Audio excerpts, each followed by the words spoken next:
qu'est-ce qui rime avec Metallica puis location de voiture? Metallicars. Le podcast d'aujourd'hui est commandité par Metallicars. Metallicars, t'as besoin d'une voiture, d'une van pour déplacer ton groupe de rock ou ton groupe. T'as pas besoin de jouer du rock. Tu peux jouer juste de la musique. Tu peux être un DJ. Tu peux être un DJ puis vouloir que tous tes chums DJ viennent avec toi. Parce que tout le monde sait que les DJ se promènent avec tous leurs chums DJ tout le temps. Et une mallette de petites boîtes de petites clés USB. Ouais! Clés. Ils ont plein de petites clés USB stackées. Puis genre, c'est ça. Metallicars. L'épisode est commandité par Metallicars. Merci Metallicars de commanditer cet épisode. C'est une compagnie de location de vannes pour les groupes de musique. C'est ça. Qu'est-ce qu'il y a d'autre à dire? Je ne me rappelle plus. Metallicars. Mettons, vous êtes un band, puis personne n'a le permis de conduire. Vous pouvez aussi louer des chauffeurs en même temps que la vanne. Puis vous n'avez pas l'air d'une gang de rengards débarquer avec votre vieille minivan toute rouillée. Metallicars ont des beaux véhicules en ordre, assurés. Très cool, très esthétique. Qu'est-ce que tu vas faire de toute façon là, aller jouer au Minotaur à Gatineau avec ton petit char puis tu sais c'est quoi là, l'affaire avec la vanne, c'est que tout le monde arrive en même temps. Oui, puis en plus, qu'est-ce qui est fun quand les voitures sont en ordre, sont entretenues, tu stresses pas tout le long de la route en te rendant à Rouen en disant est-ce que ça va, le char, la vanne va toffer. Non, Metallicars, pas de stress, tu te rends à ta destination puis tu retournes après aussi. Ouais, puis sais-tu l'argent elle va où? Je sais pas. Ben, elle va dans la musique parce que c'est réinvesti dans la musique. Puis regarde ça, ils nous la donnent après à nous. Full circle, Metallicars, let's go. Aujourd'hui, on a un invité de marque. Très contente qu'il soit là. Nike. Non, Mike DeBulo. Mike DeBulo. C'est comme Michael DeBulo. Allô? Ça fait un beau jingle. Mike. Ben, c'est comme Jason Derulo. Ah, j'avoue. Ah, je pense ça. C'était plus My Sharona. Mike DeBulo. Je prenais pour une pub radio, j'aimais ça. Nice. Ben là, moi, avant de commencer, je suis très content de te voir. Premièrement, parce que t'es très cool. Je t'ai vu au Poudza l'année passée. Ouais. Mais là, la semaine passée, nous autres, on a parlé du chalet à Dee Snider. Là, ça a l'air. Nous autres, on a envoyé ça dans l'air. On espérait avoir des nouvelles. Finalement, tout ça a l'air que tu as des informations à ce sujet. Oui, j'ai des informations pas au niveau du chalet. Ça, parce qu'à ce moment-là, j'étais pas au courant de cette possible rumeur de son chalet dans Actonville et région limitrophe de Actonville. Ouais. Mais en fait, c'est que je travaillais sur ce show-là de Actonville, où est-ce que Dee Snider était. Parce que je suis directeur de tournée pour Horloge Simard. Puis dans le fond, Horloge Simard headlinait ce show-là. Et en fait, le show... C'est complètement sauté. Dee Snider est juste venu faire 3 tunes, mais en fait, c'est le show de la rentrée. C'est un gros festival à Actonville. Ça fait genre 17 ans qu'ils font ça. Puis, dans le fond, c'était un genre de gros medley qui avait Gabriel des Trois-Maisons, Jonathan Roy, Marie-Mé, Garou et fucking Dee Snider. What? Puis ils chantaient back-à-back, un après l'autre. Puis dans le fond, c'était le band des Pornflakes qui faisait l'instrumental. OK, fait que c'était le même band là, puis rien que autres. C'est les chanteurs qui changeaient. Mettons, ils ont fait Sous le vent, Garou avec Gabriel des Trois-Maisons. Gros moment, incroyable. Oh shit! Ce show-là a dû coûter une beurrée incroyable à la population d'Actonville. C'était un gros... Il y avait genre 4000 quelques personnes, là, man.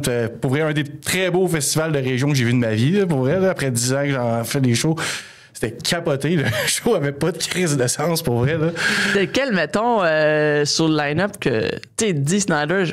Dee Snider a volé le show, mais Marie-Mé, on a posé ce qu'on veut à rock en crise, pour vrai. Ouais. Elle rentre. Mais qu'est-ce qu'il faut, c'est quand Dee Snider a embarqué, c'était les 3 dernières tunes, il a fait... I Wanna Gonna Take It en premier, I Wanna Rock, puis il a fini avec une tune de AC/DC, j'ai oublié laquelle. Hey, si on lui demande de faire 3 tunes, même pas capable de faire 3 de ses tunes pour qu'il fasse un cover. Mais qu'est-ce qui est fou, c'est que tout le long de ces 3 tunes, les choristes, c'était qui? Garou, Marie-Mé, Gabriel des Trois-Maisons. Oui, c'était incroyable. Ça faisait-tu partie sur ils ont juste comme OK, je sais pas si ça faisait partie, mais il y avait de l'espace pour 3 choristes back-à-back. C'est vraiment un drôle de trip de moche que tu me décris là. Oui. Ah, c'était incroyable. Imagine, puis moi, j'étais à merch de Horloge pendant ce show-là, fait que j'avais une vue directe. Il y avait des gros écrans géants. J'espère que t'as des images, des vidéos, quelque chose. Ah oui, je vais vous montrer ça après. Ça avait pas de sens. Genre, j'avais des frissons tout le long. C'était vraiment hot, pour vrai. C'était comme un show de Star Academy, genre. Pour vrai.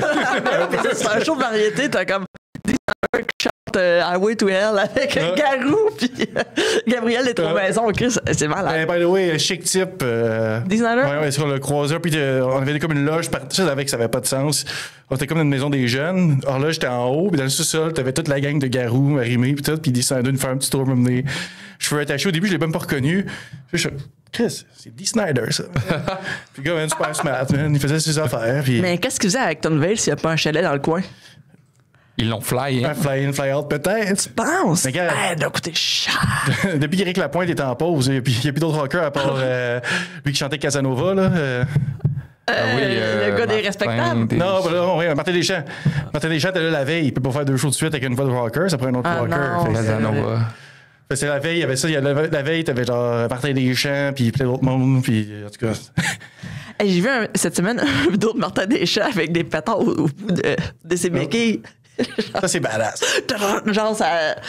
C'est très fort, ça. Est-ce qu'il a fait ça aussi? Non, mais je sais pas là la veille, malheureusement. Ça fait très Quentin Tarantino, là, avec ses béquilles. Ah ouais, ça serait. C'est que là, le Déboulot Fest. Ouais. Ça a starté en quelle année? 2011. Fait que c'est ça, Mick Desboulots. Déboulot Fest. C'est mon surnom. Parce que Desboulots, c'est pas mon vrai nom. Ben là. C'est le nom de ma rue. Parce que les 2 premiers festivals étaient dans le cours chez mes parents. À Mirabel, c'est ça? Ouais. Ça sonne très Woodstock. Non, c'était pas très Woodstock. C'était très deck de piscine comme stage. Puis, Oui, non, mais je veux dire, c'est dans le sens un festival qui part de rien. Oh, absolument. C'est juste. En fait, ça a commencé que moi, ça brosse avec des chums. Puis on s'est dit. On fait un festival, puis le lendemain, on allait s'acheter 600$ de matériaux pour s'est fait un stage. Puis je connaissais 2-3 bands, puis 2-3 humoristes. Parce que mon concept, c'est humour et musique. Puis à l'époque, je venais quand même souvent avec Vincent C. Parce qu'il travaillait dans un bar dans mon coin à l'époque. Puis il m'a mis en contact avec Yannick de Martineau qui venait de gagner en route. Nice. De fil en aiguille, je suis venu chum avec Guillaume Pinot, Frank Grenier, les gars de Sexe Légal. C'est que la première année, c'était qui? Ma première année, j'avais Yannick de Martineau, Vincent C. dans ma cour. Puis les bands, c'était Harriers en headline. Avec, tu connais Harriers? Ouais. Dans le fond, le chanteur, c'est un de mes chums d'enfance. Il y avait Heavyweight Division, puis Machete, qui existe, 2 bands qui n'existent plus. Mais Heavyweight Division, je pense que tu connais ça. Les noms disent tout de quoi, là. OK, c'est ça. Puis il y avait des chansonniers aussi au début. Puis après ça, dans la première année, j'ai eu genre 250 personnes dans ma cour. C'est immense. Ça va faire pour tes parents, il y a une grosse maison. C'est une maison très standard, juste un beau terrain large le long de ma maison. Okay. Fait que, ça allait quand même bien. Puis, c'était-tu légal? Ben, la première année, j'avais pris un permis de vente de garage au cas où. Puis qu'on vendait de la merch. Puis tout à l'heure, il y avait des permis de vente de garage dans les villes. OK. Mais j'avais averti tous mes voisins, puis tout. Puis on n'a jamais dépassé le couvre-feu. 11h, c'était fini. Puis il n'y a pas eu de marde. La police n'a jamais venu. La police, elle venait, mais il n'y a pas de plainte. Ça se passait où, ça, ce festival? À Saint-Augustin-Mirabel. OK. Mirabel, à fond, c'est 13 paroisses. C'était dans la paroisse de Saint-Augustin. Fait que ça, la première année, 250 personnes à peu près. Puis c'était BYOB, Bring Your Own Beer. Ben ouais. Puis c'est là qu'on avait commencé notre canon à bière. Je sais pas si tu te rappelles de mon canon. Hein? Non. C'est-tu comme un gun à patate que tu mets? Dans le fond, mon ami Eric, on était au Vans en 2011. Puis pendant Day to Remember, il lançait le pipi de toilette dans la foule. Puis là, mon ami me regarde et dit « On va créer un canon à bière, man. » Puis la première année du Déboulot, il y avait un canon à bière. On lançait des canettes de bière, il atterrissait dans un parachute dans la foule. Avec un parachute? Là, c'est ingénieux. Ouais, parce que sinon, j'aurais dit... C'est un peu dangereux. Oui, c'est ça. Une fois, chez nous, il y a une fois, le parachute n'a pas ouvert la 2e année. Puis ça a tapé le char de mon petit cousin. Puis là, tu as eu aussi un moment de silence. Il y a mon cousin qui se lève. C'est moi, c'est bon, c'est correct. C'est juste un show de sexe illégal, de stick, c'était drôle. C'est bon. Mais après ça, dans le fond, à ma 2e année, j'étais encore fait sur mon terrain. Là, j'ai eu genre 400 quelques personnes. Là, c'était rendu un peu ridicule pour vrai, d'avoir autant de monde sur mon terrain. Tu vendais-tu la première année, tu vendais des billets? Oui, j'en ai des billets. J'étais en partenariat avec un skate shop dans mon coin, le classique, qui n'existe plus malheureusement. Mais dans le fond, je vendais des billets là, puis d'autres boutiques. Puis c'était très. C'est un de mes amis graphistes qui avait fait des billets sur des papiers pré-découpés, là, très basic. Puis c'est la 3e année, c'est là qu'avec la ville, j'ai loué le terrain de balle. Mais dans le fond, la ville me l'a passé. Ouais. Fait que c'est là que ça commence à upgrader. J'ai eu Counterparts cette année-là. Nice. C'était leur premier show headline dans le festival, eux autres. Okay. C'était en 2013. Puis après ça l'a. Ben oui, ça blow. Ça l'a explosé. Puis dans ces années-là, j'avais eu Get the Shot aussi. Puis d'ailleurs, c'est là que j'ai connu Get the Shot, qui après ça m'a amené dans mon autre affaire qu'on va se faire parler. Dans le fond, le Déboulot Fest, c'était un tremplin pour les bands. C'est comme tu vas jouer là, pour ça, c'est ta carrière explose. Ben, en fait, même tous les humoristes, Ben oui. il y a certains humoristes, malheureusement, qui ont été sur une liste que ça va venir après. Là. Mais tu sais, même Simon Boisvert, un de ses premiers gros shows, Anthony Rémillard, un de ses premiers gros shows, c'était là. Ouais. Tu sais, Pepper qui a joué, il y a Frank Grenier, Guillaume Wagner est venu en surprise à m'amener. Nice. Qui c'est d'autres qui est venu, les Pic-Bois sont venus souvent. Michel Pervert, il a été crafté pas mal. Attends un peu. Moi, l'année où je suis allé puis que j'ai joué, c'était 2017 avec Maladroit. Je sais pas si je me rappelle bien, ou 2017. Mais ça. Ouais. Puis... C'était comme Back Kid, Deadline? Je me rappelle pas. Je pense que oui. C'est quand même. Je pense que c'était... Je me rappelle plus. Je pense que c'était Comeback Kid. Hugo jouait.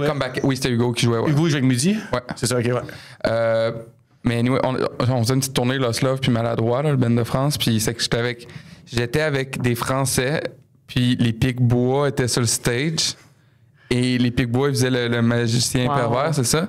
Tu vois-tu de quoi je parle? Puis là, les Français regardaient ça, puis ils étaient comme...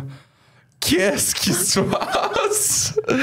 Parce qu'eux, ils n'avaient pas été prévenus non plus qu'il y avait un mélange humour, musique, puis tout, là, puis ils étaient comme juste, c'est qui ces gens-là qui montent sur le stage puis qui font ça, là, c'est pas...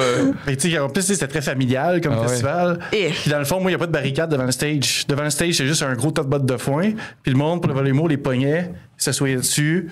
Fait que tu sais, t'avais comme une belle proximité, puis t'avais les enfants qui jouaient dans la paille. Est-ce que ils ont fait le numéro, parce que genre, ils sortent une carte des fesses à Dom Massy? Ouais. Puis amené, Max, c'était drôle.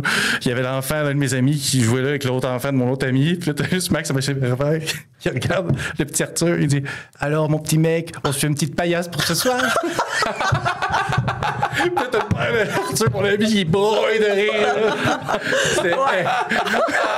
C'était incroyable comme moment. Puis Dom m'avait dit que c'est une des rares fois que les Pic-Bois ont eu une plainte.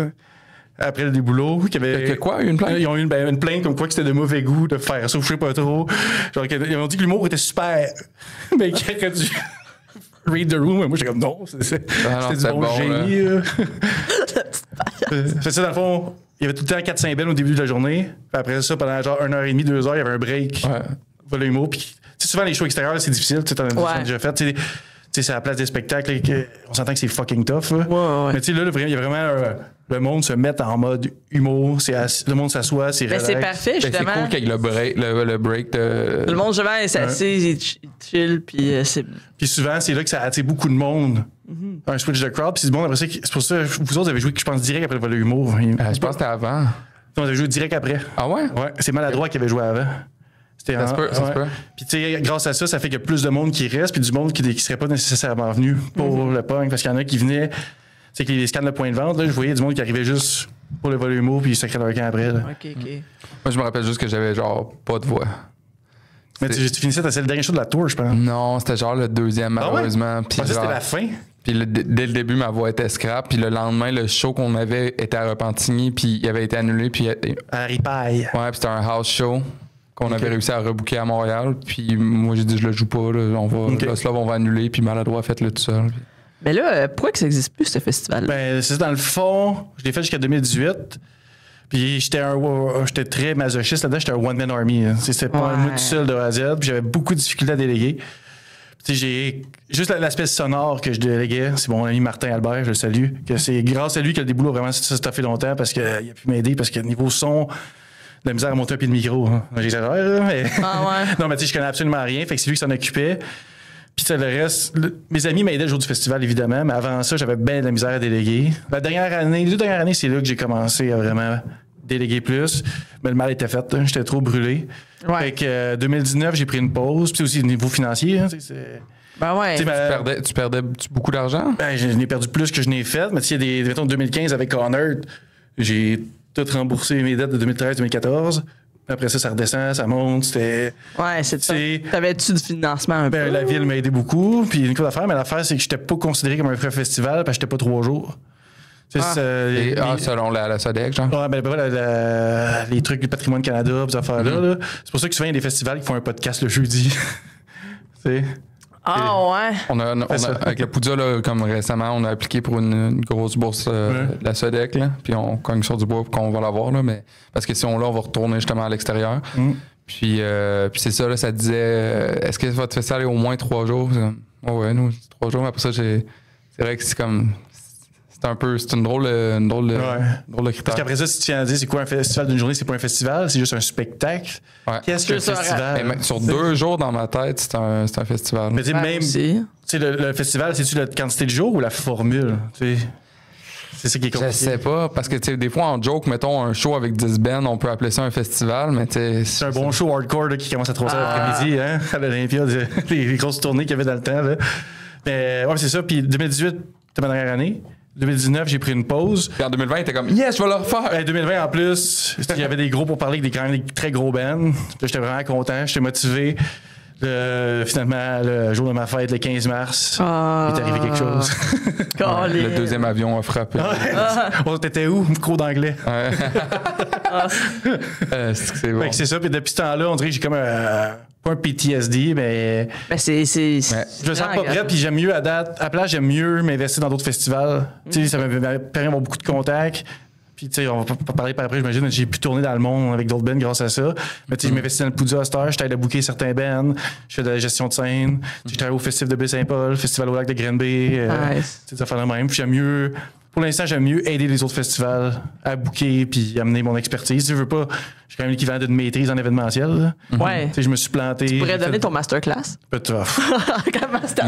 Mais y a des chances que ça revienne? Ben parce que qu'est-ce qui est cool, c'est que j'ai 2 slogans. C'est depuis 2011 et pour toujours, puis l'autre, on va jamais mourir.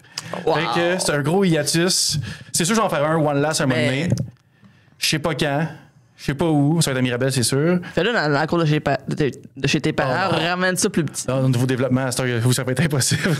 Ah ouais? Ouais, mais moi, je vote pour 2025. Ah non, je suis pas prête encore. Mais trop rapide. Dans un an. Eh non, je suis pas prête. Non, je suis pas prête. Je vais attendre finir mes études. Ouais, bonne idée. Ouais, puis, mais tu sais, c'est sûr que ça va être. Ce serait pas une programmation, j'essaierais pas de booker Rammstein. Surtout pas, je booker Rammstein. Ouais, mais tu sais, j'avais vraiment genre 12 bands de chum, tu sais.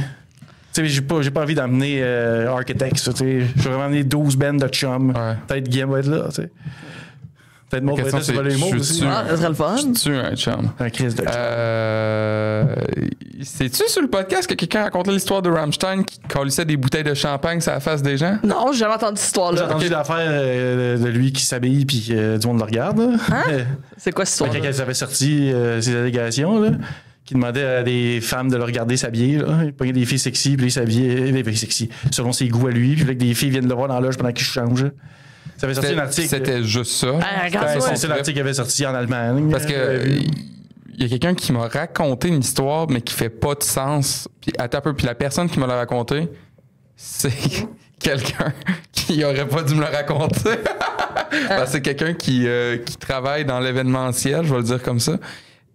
Qui était à un show de. Arrête de t'en mettre des bouches. Arrête de te mettre les pieds dans les bouches. Non, c'est bon comme histoire. Puis, parce que dans le fond, au show de Rammstein, le chanteur a sa loge. Puis, dans le fond, c'est connu, il amenait des filles. Puis tout. Ma blonde s'est déjà fait choisir dans la foule d'ailleurs pour aller voir Rammstein sur le stage. Puis, il se faisait donner justement du champagne dans des coupes à champagne. Puis, à un moment donné, ma blonde a fait ça sonne le cul si on se retourne dans le. Ouais. Mais. Il me paraît que la suite de l'histoire, c'est qu'elle amène toutes les filles dans sa loge, puis qu'il y a plein de bouteilles de champagne. Puis ça, je peux en témoigner parce que quand il avait joué, j'étais allé magasiner les bouteilles de champagne puis de Prosecco. C'était toi qui achetais le... Ben, une fois, j'ai acheté genre j'ai vu la liste de la SAQ puis j'ai fait... Ça, c'est pour Rammstein.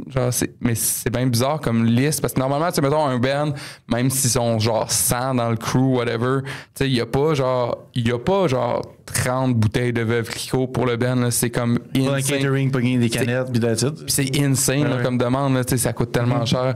Puis c'est ça, quelqu'un qui travaille dans ce monde-là m'a dit genre, ouais, on a... Je voyais que genre il frappait il pétait des bouteilles de champagne genre à côté des filles puis il leur faisait peur puis il leur versait du champagne dessus. Tu faisais des couteaux portugais? Ouais, il faisait des couteaux portugais avec ça.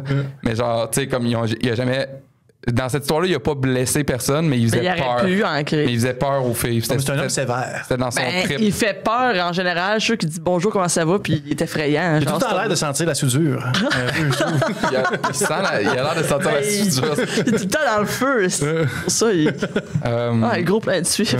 Mettons le déboulot, là, Fest, pas toi, là.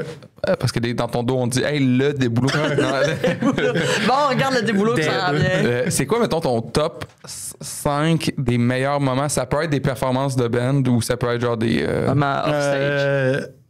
Il y a une shot, dans le fond, c'est que. Il y a eu un bout. En 2014, j'avais invité MC Lars. Je sais pas si tu connais. Là. Oui, à toutes les années, il me gosse pour jouer au Poudja. Ben, tu devrais le faire jouer, man. C'est un de mes bons potes, man. C'est un MC, c'est un rappeur? C'est un gars qui fait du nerd rap, man. Il fait c'est un genre de. Je te dirais. C'est un gars qui fait. Il a fait des collabs aussi avec genre 1000 personnes. Less Than Jake. Puis okay. Dans le fond, il a fait des TED Talks sur le rap. Pour dire que la poésie de Edgar Allan Poe, en fait, c'est du rap équivalent à Public Enemy. Genre. Il est vraiment fascinant, ce gars-là, pour elle. Puis en tout cas, il était supposé venir en 2014, l'année que j'avais Marauder, Ring Supreme. Il était supposé arriver la veille pour jouer en après-midi. Il y a eu 2 vols d'avion cancellés. Finalement, il est arrivé à Montréal à 9h30 le soir. Mes chums étaient allés le chercher le samedi. Moi, mon dernier band est en train de le jouer. Fait qu'il est arrivé à 10h15. À 10h30, il a monté sur le stage. What? Il a fait un show. Puis là, on a commencé à finir avec des shows hip-hop pour des boulots à partir de ce moment-là. Fait que ça, MC Lars qui arrive sur une gang, sur une gosse que personne ne le connaît. Genre, c'est moi qui l'ai booké juste pour moi. Là. Ah ouais. Il y avait 7 personnes qui savaient c'était qui.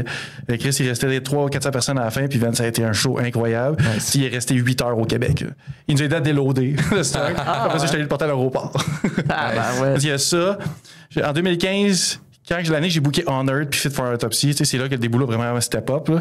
Puis c'était Horloge Chimard qui jouait en après-midi, puis j'ai vu le truck de Honored se parker. Juste le feeling de voir Honored se parker. C'est quand même cool. Un Ben qui m'a accompagné tout mon cégep, juste ça, c'était. C'est sûr, tu sais. No offense à notre commanditaire, mais tu sais, il débarque pas à Metallic Cars, là, j'imagine que. Non, il avait la band du Michigan. Par exemple, il y a une couple de bands qui auraient mérité d'avoir des bands. Je pensais qu'il y avait un tour bus. Non, c'est vraiment une petite van avec un trailer. Là. Ah, ok, bon, désolé, il aurait pu prendre un Metallic Cars. Je me suis trompé d'état, c'est Massachusetts. Dans ma tête, c'était plus big que ça. Ben, vu que c'était juste un mois, il faisait juste. Ouais, mais des fois, il y a des bands qui sont big, mais qui tournent en économie. Il fait juste un week-end, dans le fond. Moi, je les ai fait venir, puis après ça, c'est quand Carl venait de racheter l'agité. Okay. Fait que c'était son show d'ouverture, puis on s'était splitté le band à 2 dans le fond. La tour, fait que c'était juste un petit week-end qu'il avait fait. Il aurait pu se louer à Metallic Cars. Next time on Earth, prenez-vous à Metallic Cars. Ouais, mais les bands, là, en passant, quand vous arrivez à un festival, là, vous n'avez pas de van, là, arrêtez d'arriver à 5 chars puis vous parquez en arrière. Au pire, là, arrivez dans le parking, droppez vos affaires, il y a un char qui rentre. Oui. Parce que vous faites chier beaucoup de monde quand vous arrivez à 5 chars puis les 5 vont dans le backstage. Parfait. Et qu'on va le dire, dans les 5, s'il y en a. C'est pas tout le monde qui est organisé dans la vie. Là. C'est que genre, mettons, il y a au moins un, sinon plusieurs des chars qui vont être là. On sait pas. On sait rien. On sait même pas quel stage on joue. On sait même pas c'est quoi le nom de notre band. Parce que le membre organisé du band qui est sur le TM, c'est lui qui va arriver en premier, puis les autres comme. Là, il devrait l'appeler pour faire comme Hey Tony, on va où? Le meilleur band, le plus efficace qui roule à plusieurs chars, c'est Don't Try. Don't Try, eux, c'est efficace. Les autres, ils savent. Eux, c'est leur affaire. Ça spark, ça va direct, ouais. Bon. C'est une petite. Juste dropper mes chums aussi, c'est tout. Yes. That's it. Leur band devrait s'appeler Try. Mais c'était Boundaries. Ouais, c'est ça. Le band du Massachusetts ou de Québec? Boundaries viennent de Québec. Ouais, mais il y avait 2 Boundaries. C'est ça, hein? Ouais, mais c'est pour ça que, en tout cas, ça, je n'embarquerai pas là-dedans. S'ils veulent en parler, ils en parleront. Violent. Non, mais en fait, c'est que Boundaries de Québec a commencé avant. L'autre Boundaries Connecticut est arrivé. Mais Boundaries Connecticut a plus monté vite. Il y avait quasiment le même logo. Puis tout, mais sur Spotify, tout se mêlait. Puis tout. Ben, moi aussi. Puis les gars, ils ont essayé de Boundaries QC. Puis putain, j'ai fait le gaffe off. On les invitera au podcast. Faudrait les inviter au Poudja aussi, Don't Try. Selon moi, c'est le meilleur. Ah, ok, c'est bon. C'est le meilleur band, selon moi, que le monde dort dessus au Québec. Ça. Ouais. Boundaries? Ouais, Don't Try. Ils ont changé de nom, finalement? Ouais, ça s'appelle Don't Try. Ah, je savais pas. Ma grosse mention à leur changement de nom, parce que pendant 1 an de temps, leur banner, c'était Don't Try. Puis ils étaient tous habillés en blanc. Puis quand ils ont fait le switch de nom, ils sont tous habillés en noir. Mais pendant toute l'année qu'ils jouaient, c'était écrit Don't Try. Je trouvais que c'est comme de la lutte, c'est comme du long-term storybooking. C'est bon, ça. C'est comme j'étais un fan de lutte. Comme Paul McCartney qui est mort, puis dans le fond, sur Abbey Road, il est en blanc à cause de ça. C'est ça. Puis ça, je suis rendu à 2 moments. Quand j'ai chanté Wake the Dead avec Comeback Kid. Oh, wow! Puis que j'ai failli vomir. Nice. Parce que je suis monté sur ça, puis chanté des refrains, puis quand je me suis reviré de bord, j'ai aspiré mes cheveux dans ma gorge. Puis j'ai failli. OK. Il y a une vidéo de ça sur Internet que tu me vois pogner, me faire. En tout cas. Après ça, tu pensais à couper tes cheveux? Hein? Je les ai coupés après. Après ça. C'est ça, c'était un traumatisme. J'avais un gros problème de. Ça m'est arrivé de pousser une fois aussi. Ah ouais? Quand j'avais mon kiosque, je me revais là-bas, man. Sauf que là, j'ai vomi pour vrai. En avant, t'es-tu un chat? Hein? Non, rien. Non, juste les gag reflex seraient faciles. Pour vrai, ouais. Si j'étais un chat, je serais mort très vite. Oh, le poil. Fait que ça. Un autre, c'est pas un moment de temps musical, c'est vraiment. Marauders, c'est des gros toughs de Brooklyn, portoricains, man, des estis de badass. Le bassiste avait genre 50 pages de casier criminel avant de passer les douanes. Ça a pris 6 heures pour passer les douanes. Tu sais, puis à un moment donné, il y a un moment que mon père, il était à côté de sa clôture backstage avec le chanteur. Puis ça jase de Muscle Car. Ah, c'est bon. Puis j'ai tellement trouvé que c'était un beau moment. Ben oui. Mais je me suis toujours voulu de pas être trippé ses chars autant que mon père. Mais de voir ça, que mon père, il se force à tripper sur le punk pour venir à mes shows, puis qu'il vient un moment avec Jorge Rosado, le chanteur de Marauders, qui parle de Muscle Car. Ça, c'était incroyable. Puis sinon,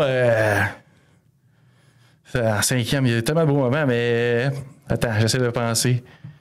Je pense qu'en 2000... C'était 2017, la dernière fois que Get the Shot a joué, ça avait pas de crise de bon sens, comment que ça avait brassé.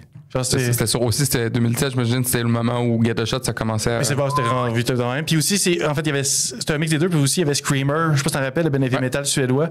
Eux, c'est des gars que j'ai connus en 2008 au Vacuum, c'était mes voisins de tente. Puis de fil en aiguille, c'est devenu mes meilleurs chums. Puis je les ai fait venir à mon festival, ça, j'ai vraiment aimé ça.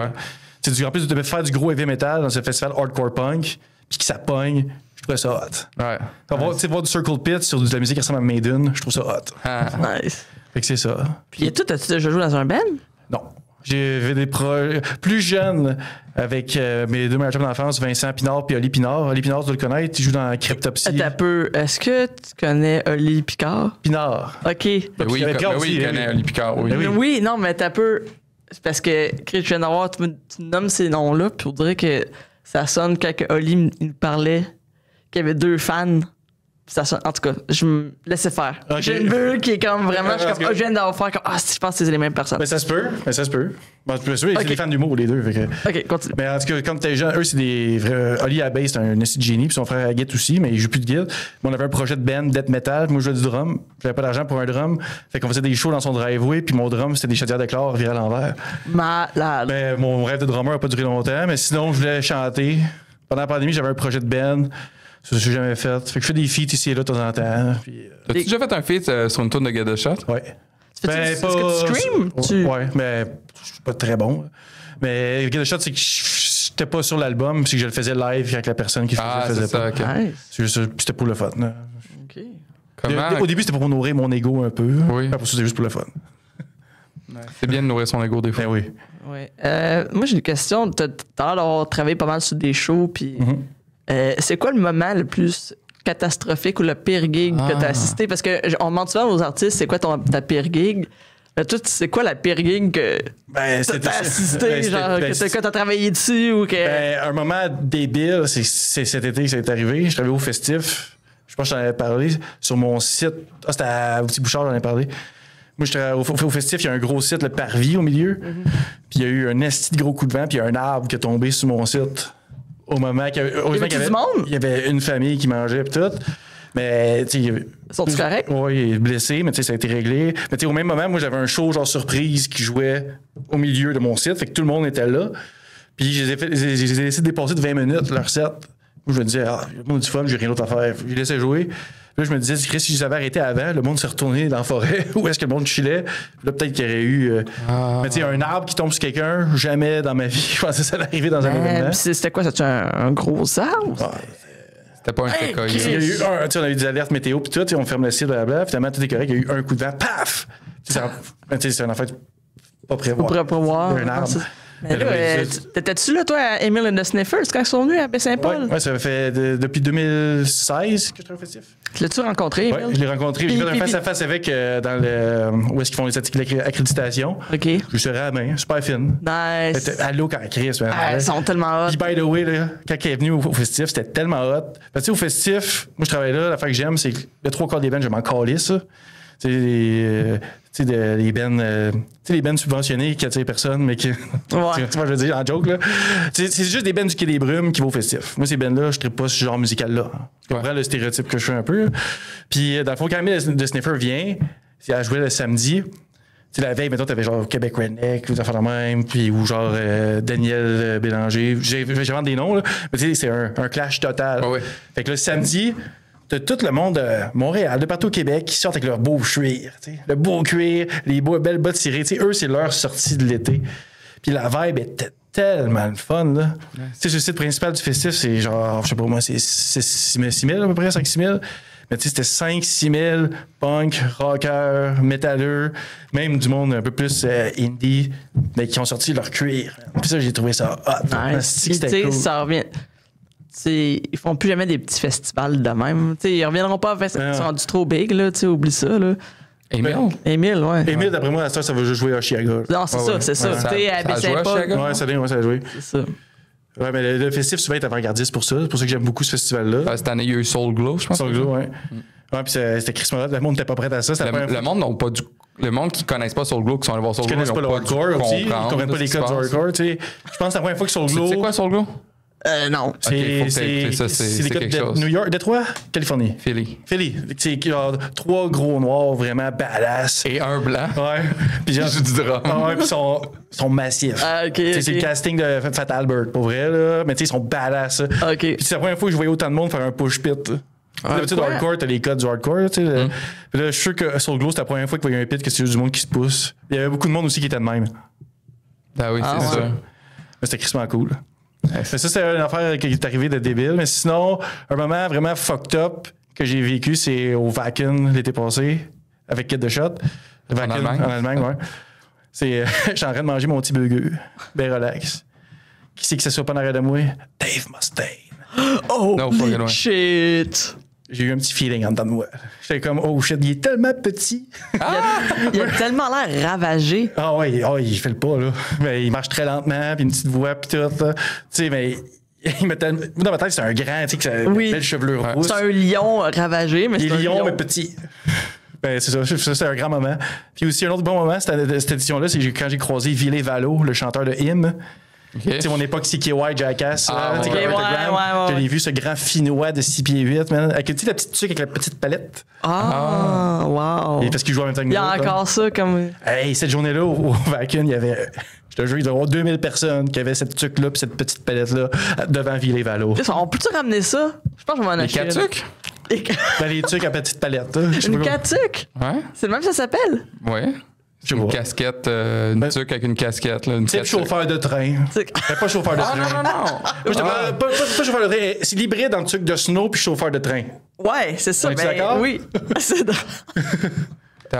Tu parles pas. Bal Margera 2004. Une tuque avec une petite palette. Tu mets des gants qui doivent couper puis tu fais ça avec ta main après. Ah oui, 4 tuques.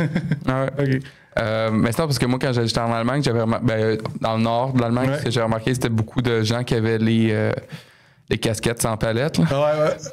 Moi, j'ai pas remarqué ça. C'est quoi je parle? Genre, c'est juste un bonnet. Là. Ouais, je sais ce que tu veux dire. Mais en été, là, c'est comme pas une tuque. Une casquette sans Moi, j'ai pas tant remarqué ça. Ah ouais. Moi, les stéréotypes, j'ai remarqué par contre, c'est en Pologne. Gros fan des dreads encore. Hein?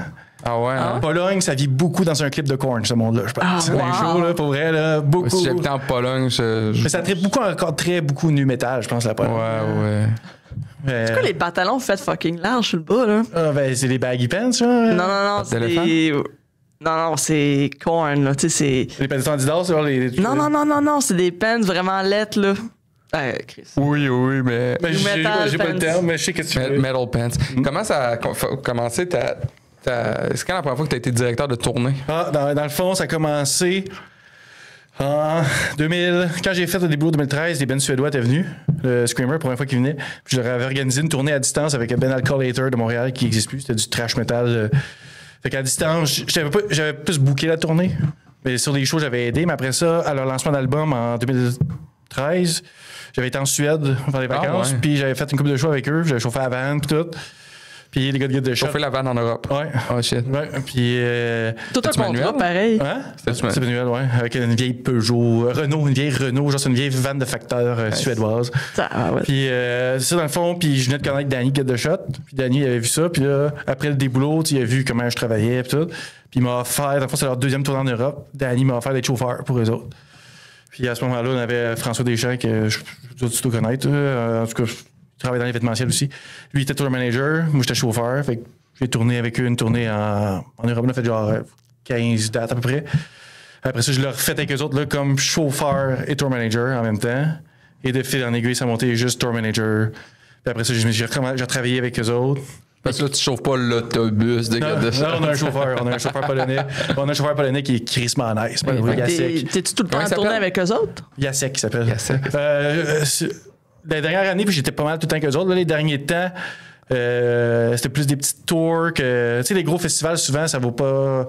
Ça vaut la peine. En fait, eux, ils ont fait une grosse tournée qui c'était Cure Gun. Tu sais, c'est le même package tout le temps. Puis dans le tour bus, il n'y avait pas de place pour moi. Puis tu veux pas, quand c'est le même package tout le temps, il y a tu comprends ce que je veux dire? Puis sinon, les dernières tournées, les tourbus qu'il y avait juste des 6 places au lieu de des 7. Fait qu'il y en a de gars de son, chose que je comprends. Parce que les gars sont capables de se débrouiller. Fait que quand que ça donne, je vois avec eux autres. Mais tu sais, les shows au Québec, souvent j'étais avec eux autres. J'ai fait le FEC avec eux autres cet été. Nice. Mais tu sais, j'ai fait 8 tournées en Europe avec eux, je pense.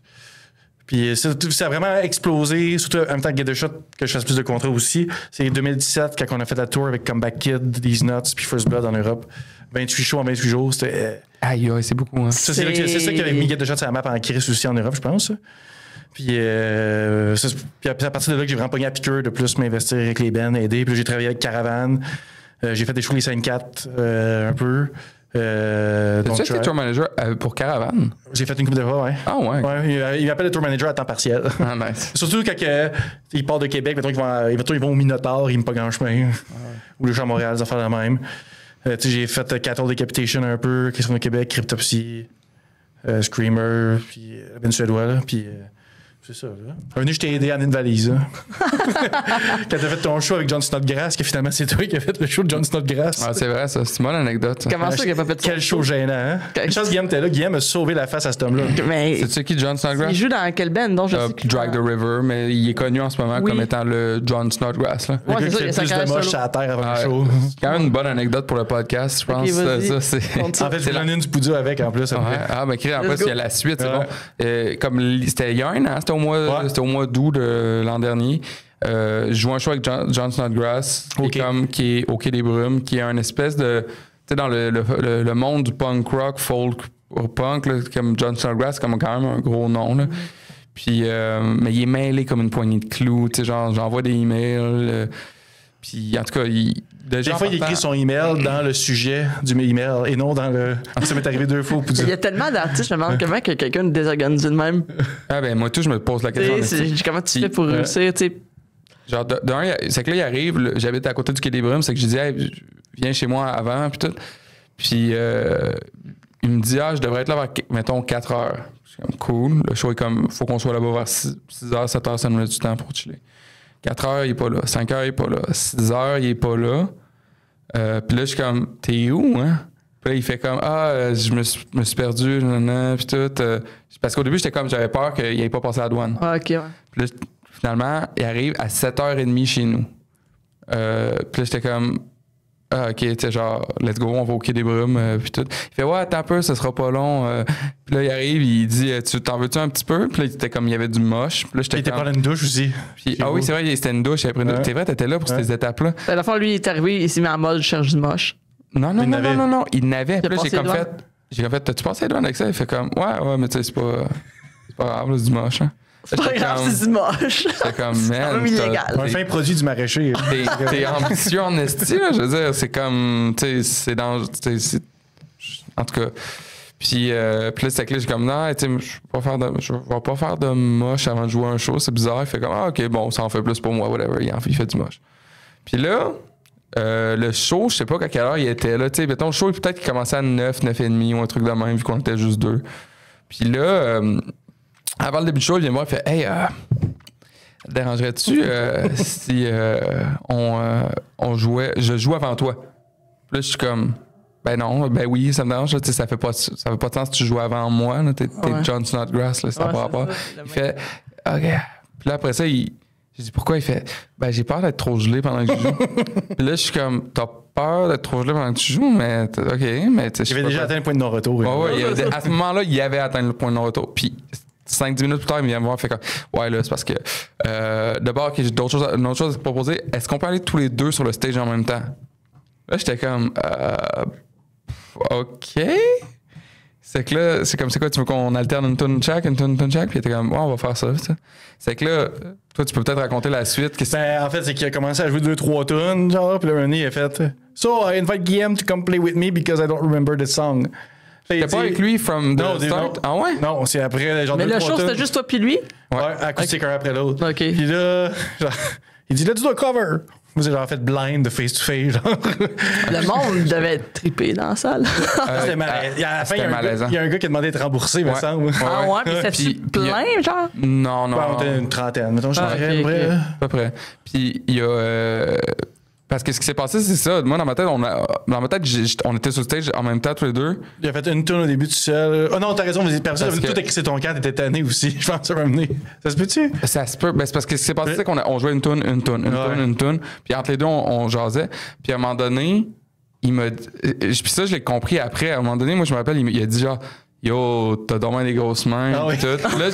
Puis là, sur le coup, j'étais comme, j'ai pas des si grosses mains que ça, t'es bizarre. Puis après ça, j'ai fait, il est sur le moche, tu sais, genre, il hallucine que j'ai des grosses mains, genre, moi, je l'avais pas saisi sur le stage, j'étais comme. Mais lui, c'est un bonhomme, là, il est quand même. Il a 50.